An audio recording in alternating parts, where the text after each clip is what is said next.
Hard times build character. This isn't just a show, this is real life. It's not about how you start, it's about how you finish. You gotta see it before anyone else can see it. Every second, every minute, every day.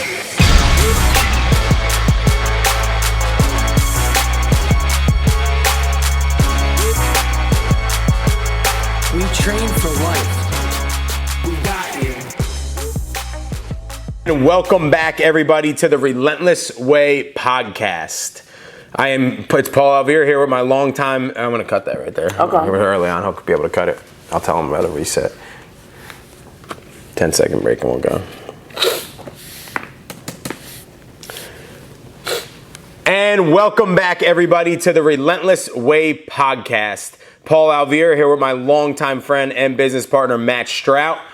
We are here for another episode of season number 3. Episode number 10. We are in the double digits now in our third season. Time flies. We're having fun. A lot of great guests. Great directions that we have taken the podcast. Again, we want to remind you, any ideas you have for formats, for questions, for being on it, different guests that maybe you could lead us to bring positive perspective as we do on every episode and every season, please don't hesitate to reach out. Hit Matt or I up if you have our personal lines, social media, email, whatever it may be. But please don't hesitate to do that. Today is episode number 10, as I said, and the title is Our Stories Are Your Stories. Learn, Grow, and Evolve. So we're going to take on a little bit of a different direction here. We're excited about, we were chatting about it this morning and how we want to play it out. Again, the main goal and sole purpose is to continue to bring perspective just in a little bit different way, right? Yeah, it's definitely an exciting little switcheroo here to keep evolving just as leaders. We pride ourselves in leadership, and our team has grown dramatically. Definitely over the past 3 to 4 months especially, you could just feel the shift of the tide of momentum of the culture just being so thick. And as we reflect back, one of those reasons is because of the adjustment that Paul and I have made for ourselves in our scheduling now into take on different responsibilities and different time management, but to put that time into more of spending time with our team, sharing stories and connecting with them, and really trying to go back and close the gap.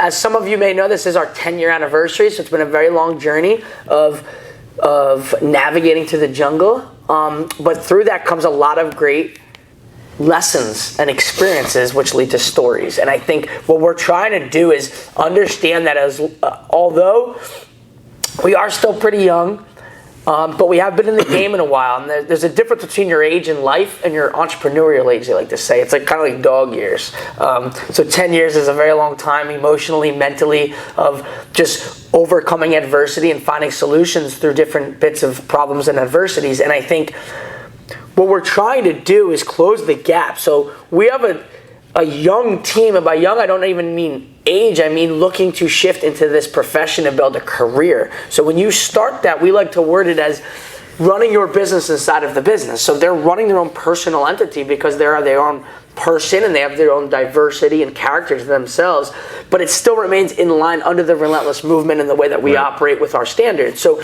with that said, they're creating their own business inside of the big business. So the goal, though, is that as they entered their entrepreneurial journey the first 6 months, a year, 2 years, 3 years, 5 years, our goal would be to take the 10 years and to give them stories and lessons that can help aid them so that they don't have to make some of the mistakes that we made and that they can learn from that. And that's something that Paul and myself have done throughout the journey of being blessed to have great conversations with all different walks of life of people from all different things and different places and different, aspects of how they chose to attack their own life.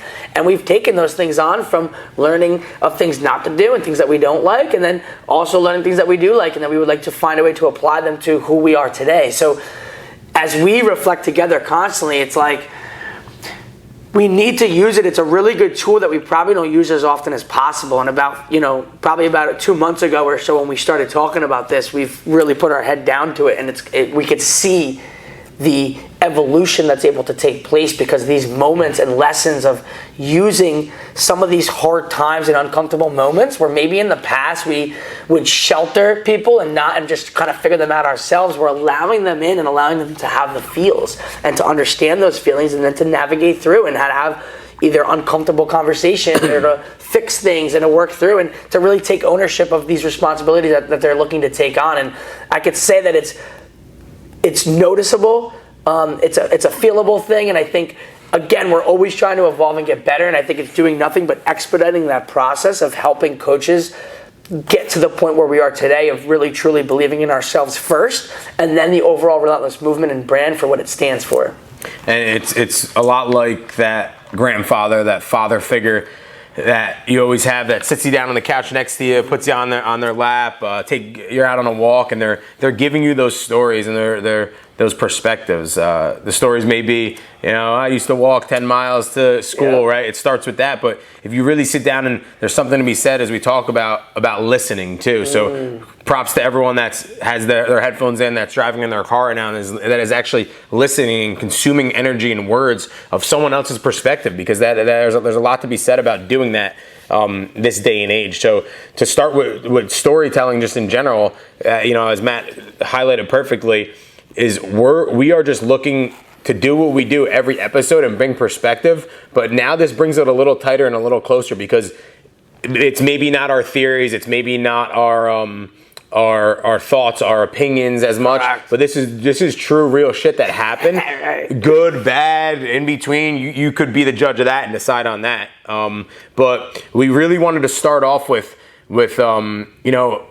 something Matt also touched on in his description is entering the team and us allowing people inside the circle. Something that never stops. There's decisions every day. When running any type of business, when running your life, there's always decisions to be made, whether to let somebody in, whether to keep someone out. And you go through the different dichotomy of it and different modes of when that happens. And we talk about it all the time. We went through stages of letting everybody in and giving everyone opportunity, which we'll really talk about today a lot. We went through stages of having our guards up because maybe we were hurt or damaged or someone got over on us and not letting anyone in and putting everything on us and maybe not having as much of a culture as we do today. Then we got back to the balance of it all, right? Being calculated of how we let people enter our movement from members to team members, right? To family and friends as well. So that's going to be our starting point today. We wanted to start off with the general story of people ask us a lot is, along with how did you get started? When was this, a thought in your mind? When did the business start?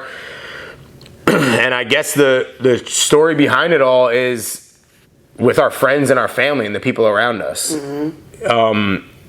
Obviously, Matt and I being at the center of the energy of the game planning, we've told many stories and talked about situations where, I would meet up with him when he got out of work on Fridays. We get our hair cut, we grab lunch, and we scheme and we game plan and we write things down and we have meetings and we go around and take our shots at different things and getting capital to start the business. Just coming up with ideas of how we're going to start the business, what we're going to offer, different places, location, people, whatever it may be, right? All the way to, as that went on, bringing people into our circle, right?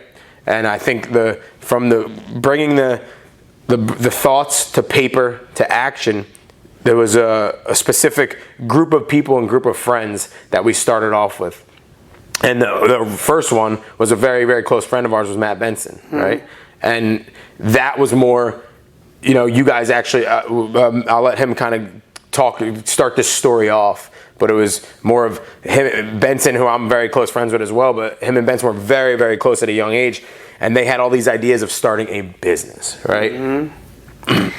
And there's multiple avenues I'm going to go at this, but I'm just going to start out by saying in the beginning, when you decide to start a business, you really don't know what to do, really. And like, you just kind of start winging it and figuring it out. And we all have these ideas, and I have a big imagination. I always have. So for me, in the beginning, it was about like placement and titles, and like that's how I believed that it had to go, right? So I knew what I was able to bring to the table. I was heavily invested in myself and my career and what I believed in, and I was surrounded by very great people at the time. I was educating, and I was really learning the fitness end, very much so just based on fitness at that time. I was going through my evolution of life too.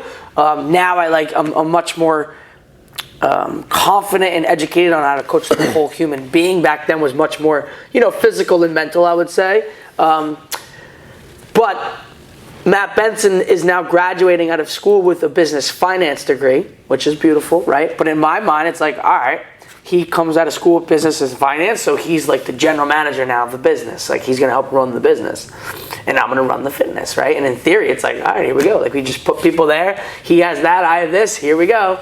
And the reality is that like none of that really matters, okay? What it really comes down to is your ability to understand what you truly desire and want, and then be willing, able, and ready to do whatever it takes to get there within good morals and ethics. I have to add that part at the end, right? So now, delivering a product.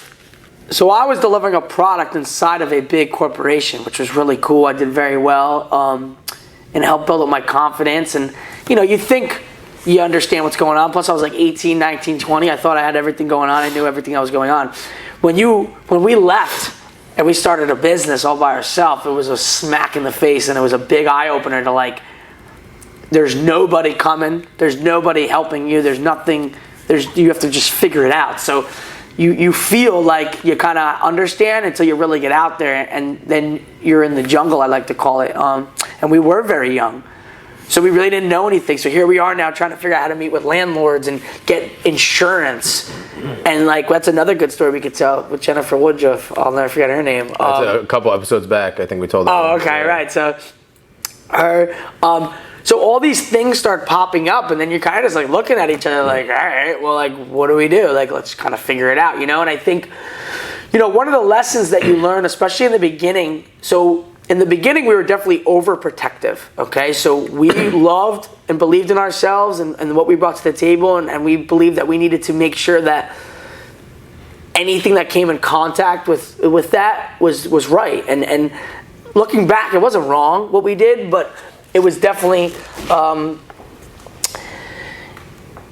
it was a state of like, of not knowing, really, is what it came down to. And then what that led to, though, was because we were so overprotective, we were delivering a great product, but then what that did was the word started spreading. So we started doing a little bit better, and then people wanted to start coming more and more. So now it was a good problem, but we only had so many people that were involved that could help us. So we have this new standard now. We wanted to uphold that standard. And what that led to was us needing help now. Mm-hmm. So we went from being so overly protective and then that led to not having enough help and not knowing how to let people in, to us needing help. And then the transition to that was our buddies that were hanging around, working out with us day in and day out, the guys we grew up with, the guys that we met along the journey of fitness, that just kind of fell in love with Relentless at the time, which everyone understands what the brand is now, and it was then too. It's just more heavily defined now. But where we all kind of met was our work ethics, our ability to believe in ourselves, and our ability to not give up and to overcome adversities. We started just being like, hey, you want to hang out and help out tonight? Like, we have a big class, we need help. And these guys started hanging out and helping. But those two moments kind of taught us something, right? Where it was like, it's to have things on paper and to see things written is one thing, but then to have passion and desire is a whole nother thing. And the ability to kind of find where those two things meet, I would say, is where we are today, right? And we'll get to that a little later on. Yeah, and I think I'll let you add to that. From the beginning point of as Matt talked about, was the titles and the owner, the general manager, the assistant general manager, down to the trainer at that point, right? Again, it was a product of, that's all we knew, right? That's all we understood. We thought we knew business. We thought Benson graduated with a business degree. We thought, right, but then we learned that business is more than a lot of that, right? So that combined with finding what truly makes someone tick, right, and what people love to do, that's what led us to this point of getting involved with our other friends and other people. Because the reality was this. In those years of our lives, everyone's trying to figure out what they truly want to do. Everyone's trying to figure out what they love. Everyone's trying to figure out themselves, right? So you had, I'm going to rattle off a few names. You had Mark, right? You had Connor. You had Carmine. You had, I'm thinking like the friend direction. You had PJ, right, which was family. We had all these people, and for those of you that are listening and know, these are all men and even Kate Testa, Tia Testa, same last name, no relation. But they were all people in our circle that knew us as men and as people, and that they started attracting to the product that was being delivered now. So we got past that stage of all realizing that all these titles really meant anything. Benson stepped out and got into the world he wanted to get into, and you saw that product that we grew immensely to a beautiful point, to a point where we had a location. We had people coming from all over the county, friends, family, to come and experience it, whether it was one time, whether it was to be a member, to play a part and to support it, right, which we really appreciated. But now it was about this internal team of, at that point, was a lot of friends and family. So, which could be challenging because they're friends and family, but at that moment, they were the only ones that we had opened up to show that, hey, this is something you could love. This is something you could do. This is something that you can make money. This is something that you could fulfill your passion with, right?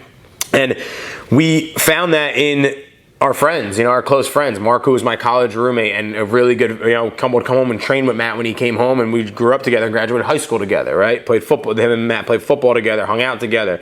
We just had this relationship.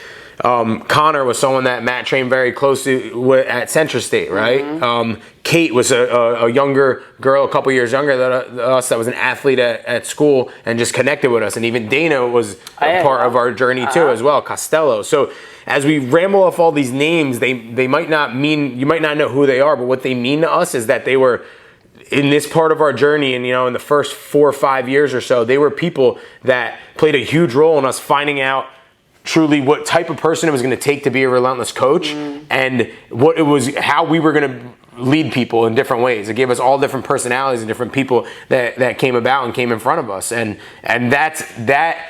the story and the way that these people entered, and some of the things that we'll get into now, maybe that happen along the way, good and bad, are going to bring perspective to our current coaches, to our current members, of why we operate the way we do, and why it's sometimes easier for us to make a decision and see things rather than a coach, as you said, a younger coach in the game right now that's been only involved 6 months to a year in the industry, right?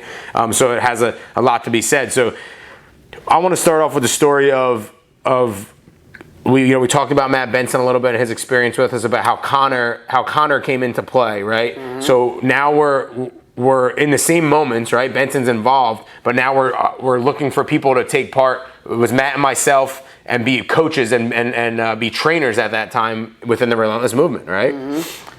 So 2 things. So Connor was a client of mine at Central State that we worked out very well. He was a sick athlete growing up, played ice hockey, extremely dynamic. We call him Dynamic Connor. A good friend of mine still to this day. He hit me up because he knew that I went out on my own. So we kind of didn't talk during that little bit of downtime when I was figuring this all out to get our first location. He hit me up and he's like, yo, I want to come check it out. I want to come work out. And it was right around the time where we were kind of figuring this all out. And I'll never forget, but he came in. We did a sick workout in the back, kickboxing. He went out the back door and puked. And he's like, I need to be here every day. I need this in my life. And I said, all right, well, let's figure this out, because we kind of need a little help. So why don't you go home, shower up, come back later around 6 and see you want to help out, And he's like, all right, I'll be here.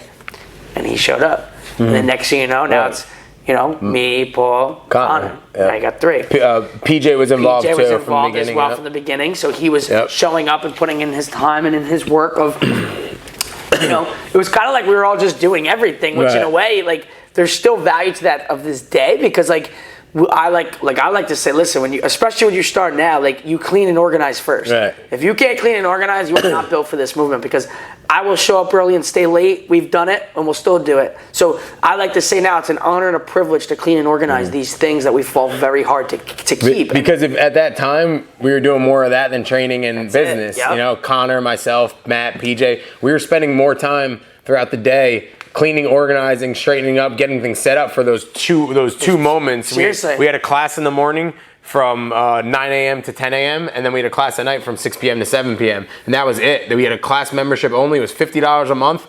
It was 2 classes a day. You either come to morning or night one. But the experience meant so much to us, and that's what separated us, because we had so much pride and camaraderie as young men, / people saw the dedication that we put into making what we had the best it could be. Right. This location we speak upon was about 1,100 square feet. It was the original Church of Marlborough. It was an old historic building. It was not that beautiful or pretty. It had old carpet. And we would show up every day early. We'd clean the toilets, clean the bathrooms, vacuum, organize. Set the equipment up. Set the equipment. We would set the tone. We would give people an experience of what it felt like to walk into something. And even though it wasn't most beautiful and top-notch everything, it felt special, you know. And that feeling is something that we take pride in that today up until this point. Another crucial thing that then took place, one of the original big lessons of my life was having to have that uncomfortable conversation with Matt Benson, who is one of my best friends, but at the same time, I could see inside of his heart and his soul that he was losing the juice, okay? And I knew he was staying a line, because at the time we were very close. He was living with me. He's my brother, and he knew I couldn't drive. He was willing to step up and help me every day and get me to where I needed to be. But at the same time, I knew there was a way for him to be fulfilled too. And at that point, I could watch him internally not being fulfilled as a man, and that's nothing that I stand for. So I had to acknowledge that, and I had to call to action a sit down talk together. And we sat, and I said, listen, man, like, I want you to be happy and be free, and that's what I want best for you. And we had to decide in that moment that he had to step away from Relentless. And you know, not to step away in a malicious or bad way. It was that he needed to be fully fulfilled, and I wanted nothing but the best for all of the energy inside of Relentless as well. So it kind of served nobody for anyone to not be fully invested and be where they want to be in the moment. You know, the Navy SEALs have a saying: "Wherever you are, be there." Very present. It's very simple, but it's about being present. Because for a Navy SEAL, if they ain't present for 1 millisecond, it's life or death for them, right? So, but to take that into wholeheartedly living it is a lot. But the secret is to find a human being's passion, and if they're into it, like I build, like I work 168 hours a week. I'm on, right? I just determine how I use them and where I put them, but I'm building one brick at a time an empire, right? So for me, I love what I do every day, and I want nothing but the best for everybody to have those feelings, right? So, but that moment, that conversation of having to know that there is an issue and to sit and to form a solution is extremely uncomfortable. That's how I learned the emotional side that got involved in business, and the ability to teach yourself how to separate from it and do what's right. And it's still out of love, but it had to be done. And from that moment moving forward is when Paul now has been from there from day one, constantly there doing it. And he was bleeding the passion and the movement, and he stepped right, because he was like, I want that spot. Like he knew what was going on. Everybody knew too. So everybody that was involved, this is another thing. You know the energy in the room, and someone has to fix it. So there has to be decisions along the way that there's a feeling in the air, and everybody's feeling it, and eventually it gets to the point where someone has to make a decision, and it's either going to happen or it's not. And like that feeling I feel in my soul constantly, because I take a lot of pride in the feelings and energies of people around us at all times. So it was inevitable it was going to happen, but Paul immediately was like, all right, I'm good, I'm in this position. And it kind of was almost meant to be, if you really think about it. It had happened the way that it was supposed to. And then from there, it was obviously where we are today. And we knew it wasn't going to be the first time that a conversation was had within the walls of that capacity. And we knew, and it's not that they were going to get easier, but they were just going to become, that much more efficient. And in a sense of like, you could imagine how many conversations for the following 9 to 10 years after that we've had with different people, from even the friends that we speak about, right? They all happen in different ways, but from Connor to Mark to Kate to any of our previous coaches that worked with us, and everyone, we've learned a lot from everyone, and I hope they've taken a lot away from here, and that's a way that we've always liked to look at it. But even getting on to Connor and Mark, and Mark was someone that I guess the short story on him was in the same time frame that Connor hopped on board. We're talking about months, right? So we opened in January of 2012. We left Marlboro in June of 2012. We were only there for 6 months, right? And then we went to our Manalapan, our next step, our Manalapan location. In that time, when Connor stepped on in January, we were throwing Mark a t-shirt with trainer on the back by the summer, right before we moved to Manalapan, because he would come home. He came home that winter break. He was there. He helped us set stuff up. He was part of it all. Then, just by being a friend, then he would come home and work out during spring break, right? And then I think that first summer, as he worked the summer, because then he graduated 2012. So he graduated. He graduated, and that's it. He came home, and we threw him the shirt, and he's like, all right, this is what I'm going to do right now to start. He had these aspirations of going into law enforcement, which he's at Port Authority Police now and doing a great, as a sergeant over there doing unbelievable things. But at that time, he was, what's going to be my purpose? I'm graduating school. I need to make a little money, do something I love. My buddy's got something going on, and he was right on board with us, And during that time, another great story we like to tell is the Franco Fabiano story, So this is all within the same time frame, We were still in Marlboro. It's within 6 months, from January to June of 2012. Franco, we've told this story many times on this podcast, but he walks up with his foolproofed, binded resume in hand. I think I was outside. He hands it to me. I have a quick conversation. When I bring it in, guys are working out, doing stuff. I lay it there. I said, hey, someone dropped by. They're interested in being here. I think we called him back, or in that moment he came back in. He recognized one of our buddies that was working out with us that he went to college with. And we had a conversation. And that's when Matt talks about the individual which is Franco, that night we said, hey, come and watch what we do. And he literally sat there in a steam-filled building, windows fogged out, no AC and it was probably closer to the summer, April, May. Yeah. It had to be May. It was hot as hell. A night class, and he sat on that wooden bench and he watched us deliver a 30, 40, 50 person group class with 4 or 5 coaches at the time. And next day, kept coming back, and being relentless in his way. And he found a passion in it. He had his exercise science degree, but he found a passion, and he was able to mold and help create the supervised training program and add to it and build on it. And it's a beautiful thing. But in that, what we learned was that it wasn't about, think of all these lessons right now. I went to school. I graduated from college, right? I have a degree. We learned that it wasn't only about that. It wasn't only about a business management degree. It wasn't only about an exercise science degree.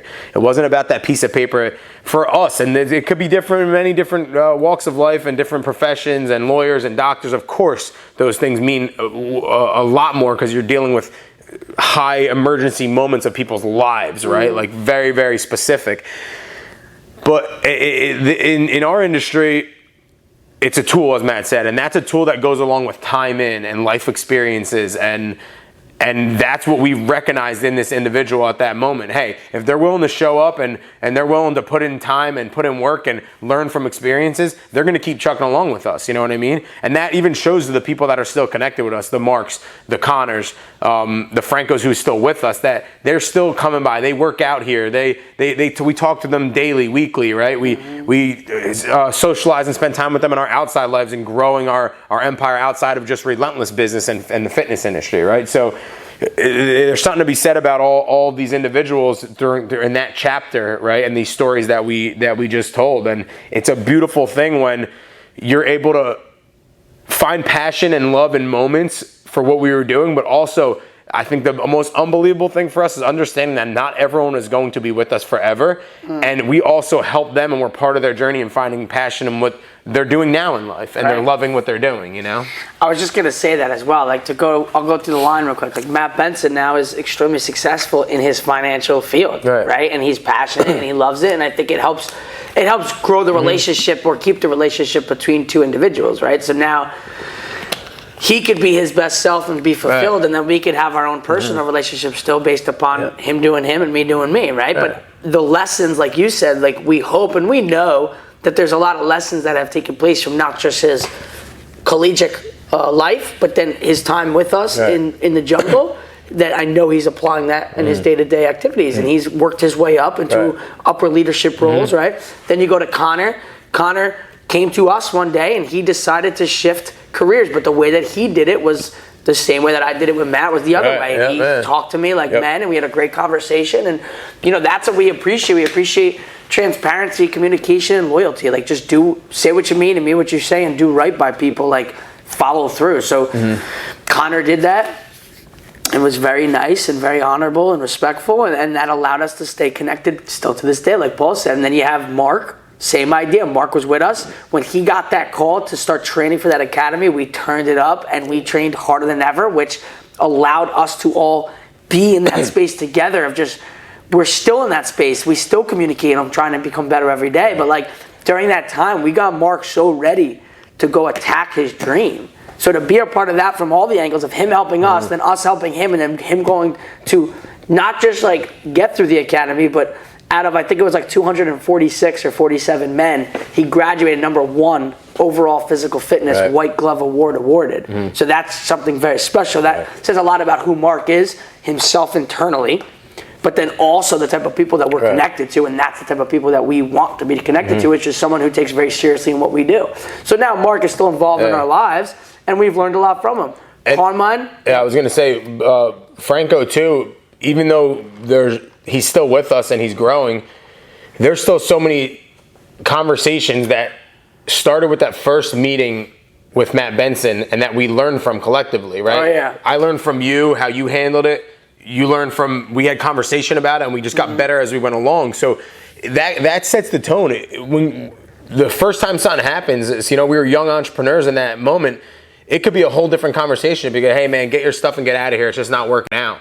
Right? And then that sets the tone for every conversation. And then that's how we handle everything. We may have never even gotten the opportunity from someone like Franco, someone like Mark. And when I say opportunity, I mean it, for them to be involved in our movement, because they might have heard, you heard what they did with Benson, you heard what they did. But fortunately, and for whatever reason, the way we were raised, the way, there's a lot to be said. We could have conversations about that. We chose to handle it this way, and we learned from it. So that's the perspective that we bring to our team this day and age. When it's unbelievable when one of the coaches now come to us with this nervous, tears, crying, upset that maybe this isn't working out. And we're just like, we don't just say to them, hey, it's not a big deal, shake it off. We explain them and give them the perspective. Like, listen, you're going to be fine.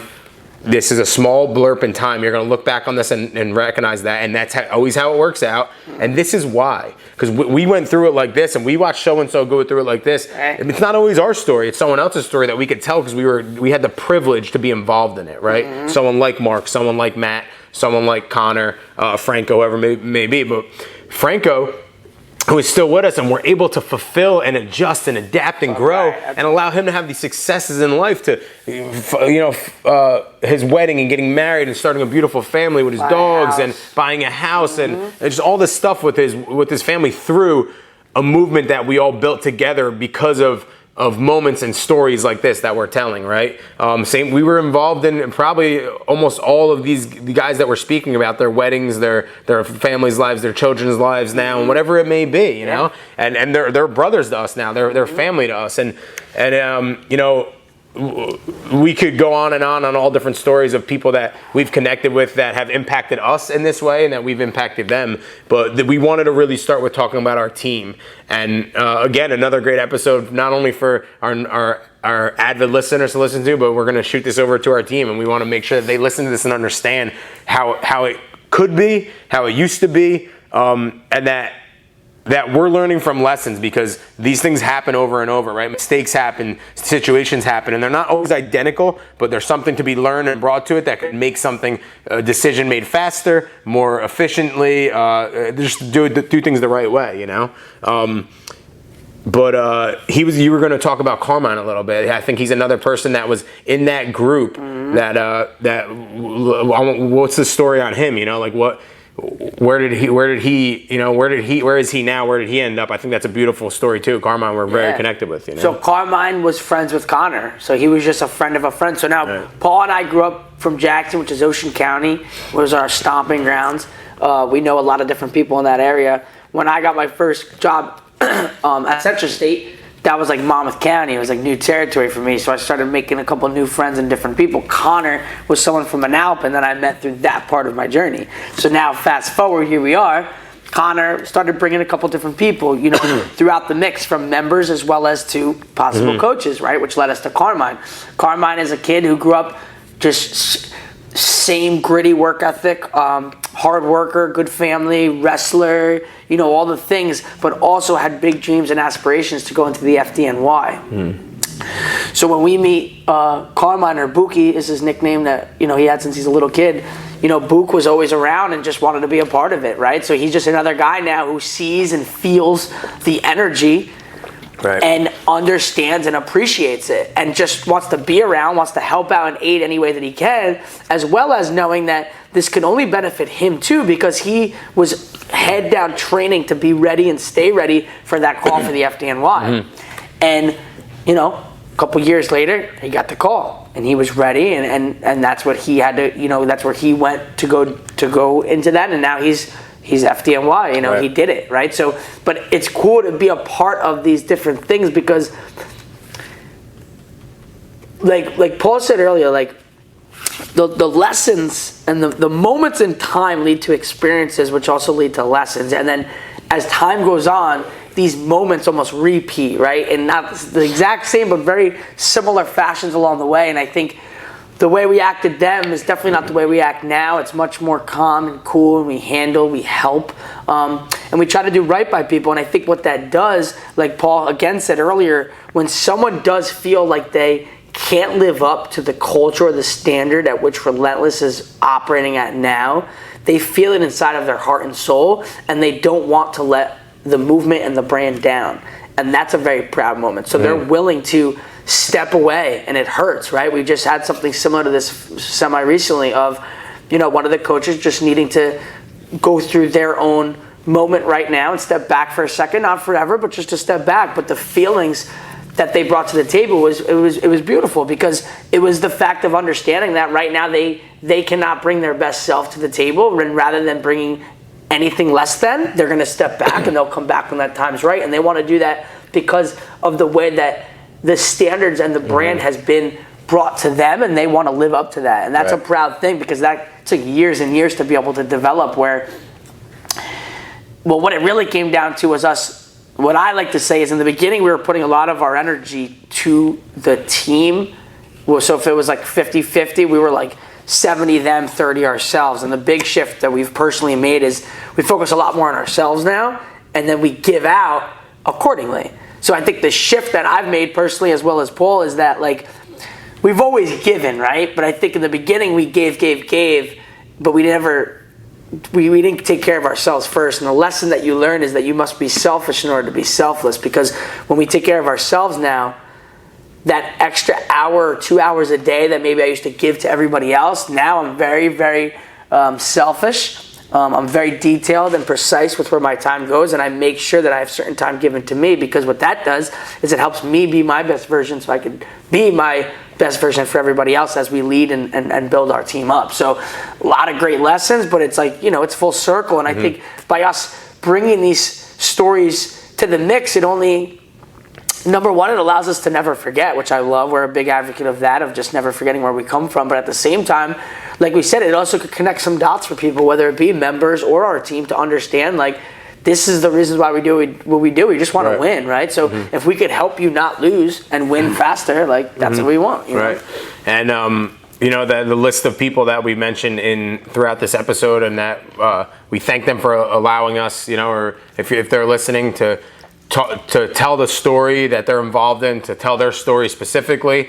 It's all out of growth and evolution for us, So it's a lot of learning, a lot of listening. But we thank them for being not only part of the movement and teaching us valuable things. We hope that they've all learned from Relentless and from the Relentless Way, and still do to this day, because a lot of them are attached to it. So this is the beginning. We're going to pop in a lot of episodes where we are going to really reflect back, and for many reasons, as Matt just mentioned, but we're going to story tell.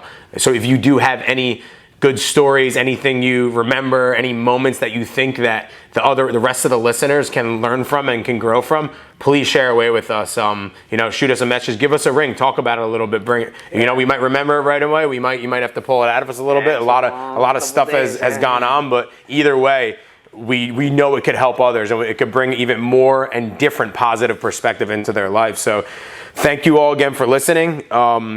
Keep sharing away, keep changing people's lives by just being part of the Relentless Way movement.